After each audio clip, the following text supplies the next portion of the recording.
Hello students. Previous video में हम देख रहे थे अल्टरनेटिंग जो वेवफॉर्म आता है इस टाइप का। ओके, उसके रिलेटेड जो बहुत सारे डेफिनेशन हैं, टर्म्स हैं, वो हम देख रहे थे, राइट। सो वो इम्पोर्टेंट भी है। हमने पहले देखा था साइकिल मीन्स आवर्तन, टाइम पीरियड, आवर्तन का फ्रीक्वेंसी, आवृत्ति, instantaneous value, okay, then maximum value, peak value, और उसको बोलते हैं एम्पलीट्यूड। उसके बाद हमने देखा था RMS value and average value. और ये दो डेफिनेशन के बेस पे हमने इम्पोर्टेंट डेफिनेशन जो देखी थी वो थी फॉर्म फैक्टर एंड दूसरा था पीक फैक्टर। ओके, और उसको बोलते हैं क्रेस्ट फैक्टर और एम्पलीट्यूड फैक्टर। सो ये सारी चीज़ें हमने देखी थी ऑलरेडी। सो आज हम जो बात करेंगे वो किसके लिए बात करेंगे, बस अल्टरनेटिंग वेवफॉर्म जो होते हैं, कोई भी क्वांटिटी होती है, वोल्टेज ले लो, करंट ले लो, तो वो अल्टरनेटिंग वेवफॉर्म जो है उनका जो फेज़ है, फेज़ डिफरेंस है, और दूसरी एक टर्म आएगी पावर फैक्टर। तो वो आज हम देखेंगे और ये इम्पोर्टेंट है। ये सब कुछ जो है ना, यहाँ पे कुछ याद नहीं रखना है, सिर्फ आपको ये जो फिगर दी है ना, ये फिगर पे से आपको पता चल जाता है कि क्या है ये कॉन्सेप्ट। सो अभी ये फेज़ के बारे में हम बात करेंगे। फेज़ किसको बोलते हैं, तो देखो यहाँ पे लिखा है phase of an alternating quantity is the time required for it to reach to certain value. Means मैं आपको समझाता हूँ वेवफॉर्म से। एक मैं यहाँ पे वेवफॉर्म ले लेता हूँ, ये एक्स एक्सिस है और वाई एक्सिस है, राइट।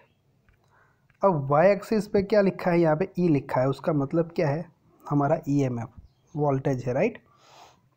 और ये एक्स एक्सिस पे क्या है, यहाँ पे क्या लिखा है, टी लिखा है। तो ये पूरा ये जीरो यहाँ पे होगा, यहाँ पे जीरो होगा, तो मैं नीचे लिखता हूँ अभी। और ये एक साइकिल है, ये पॉजिटिव हाफ साइकिल અને આ શું થઈ ગયું નેગેટિવ હાફ સાયકલ। તો આ આખી જે સાયકલ છે એનો જે ટાઈમ પીરિયડ એ કેટલો છે, અહીંયા ટી છે, બરાબર છે। मतलब આટલું ડિસ્ટન્સ જે છે એ કેટલું થઈ જશે તમારું ટી। તો આનાથી અડધું જે છે એ કેટલું થઈ જશે T/2। અને એનું અડધું કરવા જાય, આ પોઈન્ટ એ આપ્યો છે તે કેટલું થશે T/4, બરાબર છે। ખ્યાલ આવી ગયો। કલર થોડો ચેન્જ કરીએ છીએ, દેખાતો નથી એટલા માટે। આ T/2 થઈ જશે અડધું, અને આ એ પોઈન્ટ છે એ કેટલું થઈ જશે તમારું T/4। तो अभी मैं आपको समझाता हूँ कि देखो ये वेवफॉर्म है, ये अभी ये साइकिल पूरी है, राइट। उनको ये जीरो से ये पॉइंट एक दिया है ए यहाँ पे, और यहाँ पे जो पॉइंट है बी, तो ए पॉइंट तक पहुँचने में कितना टाइम लगता है उसको क्या बोलते हैं फेज़। तो यहाँ पे कितना टाइम लगा ए तक पहुँचने में, T/4। वही बी तक पहुँचने में कितना टाइम लगता है, देखो यहाँ पे क्या लिखा है T/2। सिंपल सी बात है। अब मान लो कि यहाँ पे एक पॉइंट ले लूँ मैं सी, तो सी तक पहुँचने में कितना टाइम लगता है, टी। ओके, सो यहाँ पे ये लिखा है क्यों ये T/4 T/2 लिखा है, क्योंकि ये क्या है, टी है एक्स एक्सिस पे। अभी मान लो एक्स एक्सिस पे मैं चेंज कर देता हूँ अभी। ओके, यहाँ पे टी की जगह पे मैं क्या कर देता हूँ, कुछ ओमेगा टी लिख देता हूँ रेडियन में, राइट। तो क्या आएगा, यहाँ पे ओमेगा टी लिख दूँ मैं। ओमेगा टी लिखूँ तो यहाँ पे ये पूरा टी है, तो उसकी जगह पे मैं क्या लिखूँगा, 2π। समझ में आया। ये आधा बी पे क्या आएगा, 2π का आधा पाई, और बी पे T/4 की जगह पे क्या आएगा, π/2 आएगा। तो हम बोलेंगे कि भाई बी तक पहुंचने में कितना टाइम लगता है, ए तक पहुंचने में कितना टाइम लगता है, π/2। और बी तक पहुंचने में कितना टाइम लगता है, पाई। तो फेज क्या हो गया, अब टी लिखो एक्स एक्सिस पे, तो हम ए पॉइंट पे क्या लिखते हैं, फेज t/4 लिखा, बी पॉइंट पे क्या लिखा, t/2 लिखा, राइट। इतना टाइम लगता है। अभी हमने क्या लिया, ओमेगा टी लिया, तो हमें रेडियन में लिखना है। तो पूरी एक साइकिल कितने की आती है, 2 पाई की आती है, यहाँ पे लिखा है देखो।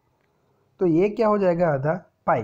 तो बी तक पहुँचने में कितना टाइम लगेगा रेडियन में, पाई। तो पाई फेज क्या हो गया हमारा, पाई। सिमिलरली ए तक पहुँचने में पाई/2। गेटिंग। चलो अब हम क्या करते हैं, बात ओमेगा टी की जगह पे डिग्री में लेते हैं, थीटा लिख देता हूँ मैं यहाँ पे एक्स एक्सिस पे। तो बी तक यहाँ पे थीटा है तो कितना आएगा, 360 डिग्री आएगा पूरी साइकिल। तो ये आधी कितनी हो गई, 180। मतलब बी तक पहुँचने में कितना टाइम लगेगा, कितनी डिग्री होगी, फेज 90। सिमिलरली ए तक पहुँचेंगे तो फेज कितना आएगा, उसका आधा, मतलब ए तक क्या आएगा, सॉरी यहाँ पे बी तक क्या आएगा, 180 आएगा। और 360 डिवाइड बाई 2 करेंगे तो क्या आएगा, 180 डिग्री। और ए तक फेज कितना आएगा हमारा, 90 डिग्री, राइट। सो अब डिपेंड करता है, आप एक्स एक्सिस पे टी लिखो, ओमेगा टी लिखो या थीटा लिखो, उसी हिसाब से। थीटा हो तो डिग्री में आएगा 0 to 360 डिग्री, यहाँ पे क्या आएगा 0 to 2 पाई आएगा। और टी हो तो क्या आएगा 0 to कैपिटल टी लेंगे हम। एक कौन क्या लिया हमने, ये कैपिटल टी, 2 पाई 360, ये पूरी साइकिल का time period. Getting.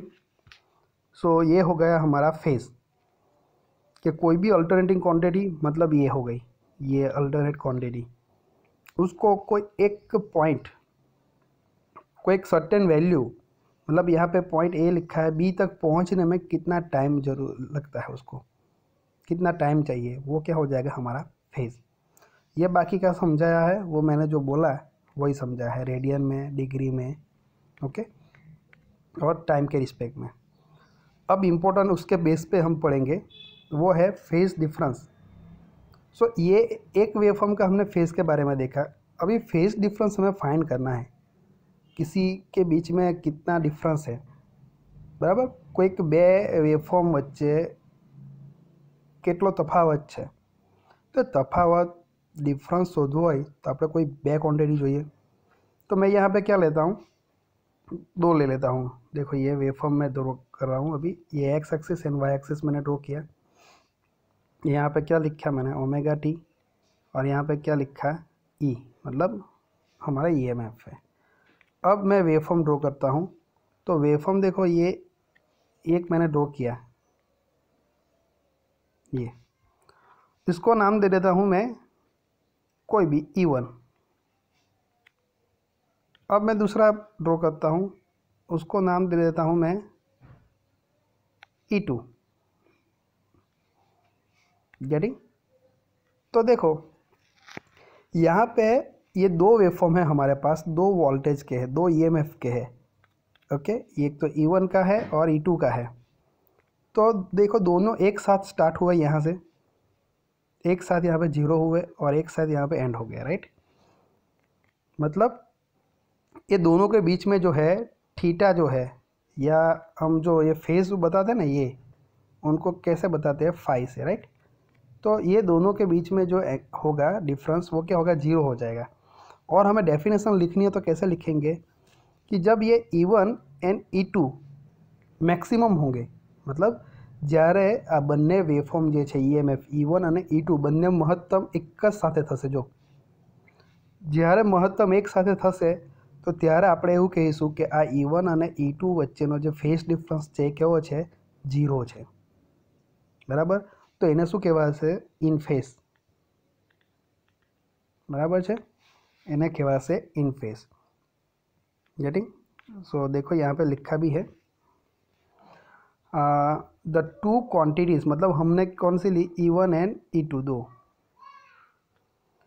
Are said to be in phase, के दोनों क्या है, इन फेज है, when their values become maximum at the same time in the same direction.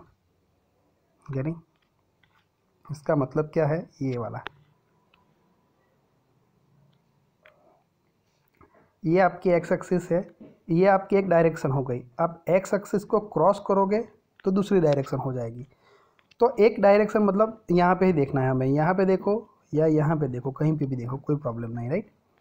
तो दोनों जो वेवफॉर्म है हमारे E1 एंड E2, दोनों जो है मैक्सिमम मतलब महत्तम कब होगा, एक ही टाइम पे। देखो ये मैंने टाइम ले लिया t, सो t टाइम पे E2 भी मैक्सिमम हो रहा है, E1 भी मैक्सिमम हो रहा है, गेटिंग। तो हम क्या बोल सकते हैं, उनको इन फेस बोल सकते हैं। उसके बीच में जो फेस डिफरेंस है वो कितना होगा, यहाँ पे 0।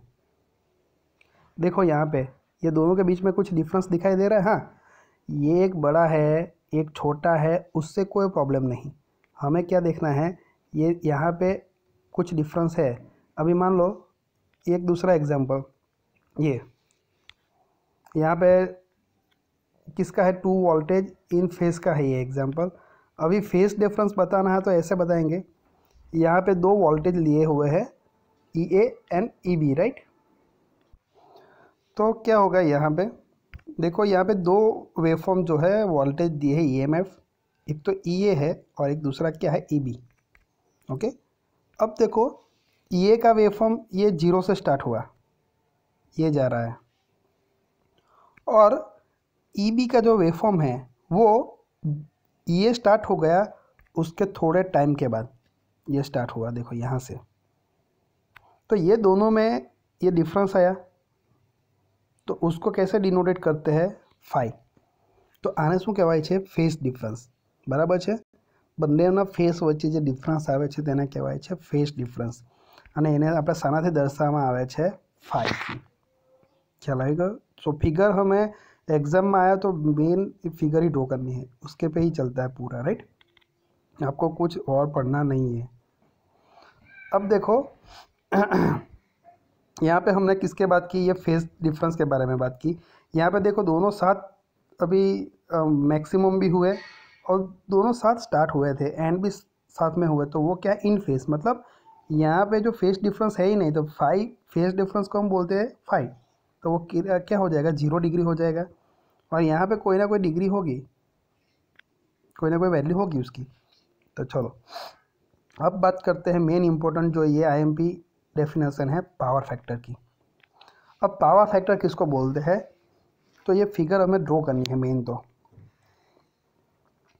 अब देखो मेन डेफिनेशन हम देखेंगे पावर फैक्टर की, कि ये है एक Y एक्सिस X एक्सिस। कोई AC सर्किट ले लेते हैं, तो उसमें क्या होता है, एक वोल्टेज होता है, करंट होता है। मान लो कि ये हमारा वोल्टेज है V, और ये हमारा मान लो करंट है अभी ये I। वोल्टेज एंड कोई भी AC सर्किट के अंदर वोल्टेज एंड करंट के बीच में जो भी फेज एंगल आएगा, फेज का मतलब क्या होता है, अब करो तो एक खूणो जो बने छे, बराबर, फेज एंगल। सो जो एंगल आएगा, फेज एंगल आएगा, उसके कोसाइन को, उसको क्या बोलते हैं, फेज एंगल को फाई। और उसका कोसाइन मतलब फाई का क्या करेंगे हम, कॉस ले लेंगे, तो इसको क्या बोलते हैं, power factor. Okay, so simple है, पावर फैक्टर इक्वल टू आपको क्या याद रखना है, कॉस फाई। फाई क्या है, फाई है phase difference between voltage and current of the AC circuit. के फाई શું છે, તો કે એ કોઈપણ AC સર્કિટની અંદર આ વોલ્ટેજનો વેવફોર્મ હોય અને કરંટનો વેવફોર્મ હોય, બરાબર છે। એ બે વચ્ચેનો શું છે, ખૂણો અથવા તો ફેઝ એંગલ છે फाई। समझ पड़ी गई। सो पावर फैक्टर को क्या बोलेंगे हम, ये सिंपल डेफिनेशन है कॉस फाई। तो अब पावर फैक्टर 3 टाइप के आते हैं मेन। तो कौन कौन से टाइप के आते हैं कि लैगिंग पावर फैक्टर, यहाँ पे देखो, ओके।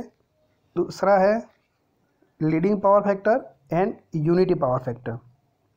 सो यहाँ पे जो है ना, वो सब कुछ किस पे डिपेंड करता है, लैगिंग है, लीडिंग है, वो फाई पे डिपेंड करता है।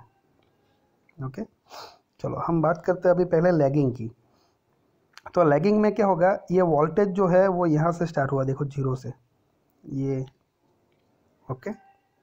बाद में मैं कलर चेंज करता हूँ, ये वोल्टेज मैंने ड्रॉ किया पर्पल कलर से। अब ये पिंक कलर से मैं ड्रॉ करता हूँ, वो क्या है, वेवफॉर्म किसका है, करंट का। और उसके बीच में ये जो फेज डिफरेंस है वो कितना है, यहाँ पे फाई है, राइट। तो देखो वोल्टेज स्टार्ट हो गया पहले, उसके बाद 5 जितना फेज एंगल के बाद थोड़े टाइम के बाद करंट स्टार्ट होता है ना। सो करंट क्या करता है, वोल्टेज को लैग करता है। ओके, समझ में आया? मतलब करंट जे છે એ વોલ્ટેજની પાછળ છે, લેગિંગ मतलब પાછળ રહેવું, ખ્યાલ આવી ગયો? તો જો કરંટ આ વોલ્ટેજ કરતાં પાછળ હોય તો એને શું કહેવાય, lagging power factor, simple. Okay, so यहाँ पे यही बताया है, ये करंट का वेवफॉर्म है पिंक कलर का और पर्पल कलर का वोल्टेज का है। तो देखो वोल्टेज पहले स्टार्ट हो गया, यहाँ से 0 पे से स्टार्ट हो गया, राइट। और 5 जितने डिफरेंस के बाद ये हमारा करंट जो है वो स्टार्ट हुआ। सो करंट पीछे स्टार्ट हुआ। सो हम बोल सकते हैं कि current wave means I legs behind the voltage wave, કે આ જે કરંટનો જે વેવફોર્મ છે એ વોલ્ટેજના વેવફોર્મ કરતાં પાછળ છે। तो उनके लिए जो भी पावर फैक्टर ये 5 होगा, उसका हम क्या करेंगे, 5 है डिफरेंस, उसका हम क्या करेंगे, कॉसाइन ले लेंगे। तो cos 5 ये पावर फैक्टर हो गया, तो वो पावर फैक्टर को क्या बोलेंगे, लैगिंग पावर फैक्टर। ओके, समझ में आया? तो सिमिलरली हमें फाइंड करना है अभी और एक चीज़ है लीडिंग पावर फैक्टर। तो सेम है, यहाँ पे करंट, ये लैगिंग में करंट क्या था, वोल्टेज से पीछे था, तो अब क्या आ जाएगा, करंट आगे आ जाएगा, लीड करेगा। लीड करूँ मतलब आगे रहूँ। सो देखो यहाँ पे ये वोल्टेज का वेवफॉर्म मैं ड्रॉ कर रहा हूँ ये पिंक कलर से। ये वोल्टेज 0 से स्टार्ट हुआ, लेकिन उनसे पहले हमारा करंट स्टार्ट हो गया था। देखो ये कितने एंगल पहले, मतलब कितने टाइम पहले, तो क्या 5 डिफरेंस। ये वोल्टेज एंड करंट के बीच में डिफरेंस कितना है, तफावत કેટલો છે, 5 જેટલો, બરાબર। હવે આ 5 ને આપણે શું કરીએ, કોસ લઈ લઈએ, કોસાઇન ઓફ 5, તો ये આપણો શું થઈ ગયો, પાવર ફેક્ટર થઈ ગયો। એ પાવર ફેક્ટરને શું કહેવાય, લીડિંગ કહેવાય। કેમ લીડિંગ કહેવાય, કારણ કે આપણો જે કરંટ છે એ વોલ્ટેજના વેવને શું કરે છે, લીડ કરે છે। વોલ્ટેજના વેવફોર્મ કરતાં આપણો કરંટનો વેવફોર્મ કેવો છે, આગળ છે। Okay, so we can say that if the current wave is ahead of the voltage wave, then the power factor is called the leading power factor, right? समझ में आया? जो કરંટનો વેવફોર્મ જે છે એ વોલ્ટેજના વેવફોર્મ કરતાં આગળ રહે છે, બરાબર, ત્યારે જે પાવર ફેક્ટર આપણે શોધીએ છીએ એને શું કહીશું આપણે, લીડિંગ પાવર ફેક્ટર। સો આ lagging power factor, leading power ફેક્ટરમાં ખબર પડી ગઈ। હવે આવે છે નેક્સ્ટ યુનિટી પાવર ફેક્ટર। તો જુઓ આ ફર્સ્ટ ફિગર આપણે જોઈ લેગિંગમાં, એમાં કરंट આપણો वोल्टेज करता पाछड़ હતો, मतलब करंट का वेव जो है वो वोल्टेज का वेव को लेग कर रहा था। लीडिंग में देखा कि ये करंट का जो वेव है वो वोल्टेज को वेव को क्या कर रहा था, लीड कर रहा था। अब तीसरी क्या पॉसिबिलिटी है, अब लेग भी नहीं करेगा करंट, लीड भी नहीं करेगा, तो क्या करेगा, दोनों एक साथ हो जाएंगे। ओके, तो ये सिचुएशन, ये वोल्टेज जो हमने फेस डिफरेंस 0 वाला देखा ना, इन फेस, वो वोल्टेज एंड करंट जो है ना वो दोनों क्या हो जाएगा, इन फेस, मतलब दोनों साथ में स्टार्ट हो गए, कोई आगे पीछे नहीं होगा। तो यहाँ पे 5 कितना मिलेगा, यहाँ पे कुछ डिफरेंस मिल रहा था, यहाँ पे 5 कितना मिल रहा है, अभी 0 मिल रहा है, कुछ डिफरेंस मिल रहा है, नहीं है। सो 5 का कोसाइन लेंगे तो हमें पावर फैक्टर मिलेगा। cos 5 हमारा पावर फैक्टर है, 5 क्या है हमारा अभी यहाँ पे 0, तो cos 0 इक्वल टू क्या आता है, 1। तो यहाँ पे पावर फैक्टर कितना आया, 1 आया। 1 को हम क्या बोलते हैं, यूनिट बोलते हैं। समझ में आया? सो जब वोल्टेज एंड करंट दोनों एक दूसरे के फेस में है, इन फेज है, दोनों के बीच में कोई फेस डिफरेंस है ही नहीं। समझ में आ रहा है? ये दोनों एक साथ जा रहे हैं, उसके बीच में कोई डिफरेंस है नहीं। 5 कितना है, 0 है। तब पावर फैक्टर क्या बोलेंगे हम, यूनिटी पावर फैक्टर। तो ये कॉन्सेप्ट बहुत इजी है, आपको ये फिगर ड्रॉ करनी है अच्छी तरह से और उसके नीचे 2-3 लाइन लिख देनी है कि इसमें करंट यहाँ पे लेग करता है वोल्टेज को, मतलब पाछળ હોય છે। આ લીડિંગમાં શું હોય છે, કરંટ નામ પરથી ખબર પડશે કે વોલ્ટેજના વેવને લીડ કરે છે, આગળ હોય છે, અને આ થર્ડમાં કેવું હોય છે, બંને એક જ સાથે હોય છે. એટલે જે ફાઈ જે છે ડિફરન્સ એ કેવો થઈ જાય, 0. એટલે આપણે પાવર ફેક્ટર કેટલો લે, cos 5, તો cos 0નો આન્સર કેટલો થઈ જશે, 1 થઈ જશે. એટલે એને આપણે કહીશું યુનિટી પાવર ફેક્ટર. એ જ રીતના આ જોયું હતું કે આને ફેઝ ડિફરન્સ કહેવાય, અને ઇન ફેઝ હોય તો બંને કેવા હોવા જોઈએ, સાથે. ખ્યાલ આવ્યો? અને ફેઝ. તો આ ઇમ્પોર્ટન્ટ ટોપિક છે, આ તમારે કરવાનો છે. તો આની સાથે આપણે જે એસી ક્વોન્ટિટીને રિલેટેડ જે ટર્મ્સ જોતા હતા, ડેફિનેશન જોતા હતા, એ બધી પૂરી થઈ ગઈ. બરાબર, ટોટલ 12 જેટલી છે. એ 12માંથી 4 to 5 आने के चांसेस है. मिड एग्ज़ाम में 3 to 4 आ सकते हैं और फाइनल एग्ज़ाम में 4 to 5 डेफिनेशन आ सकती है पक्की. गेटिंग?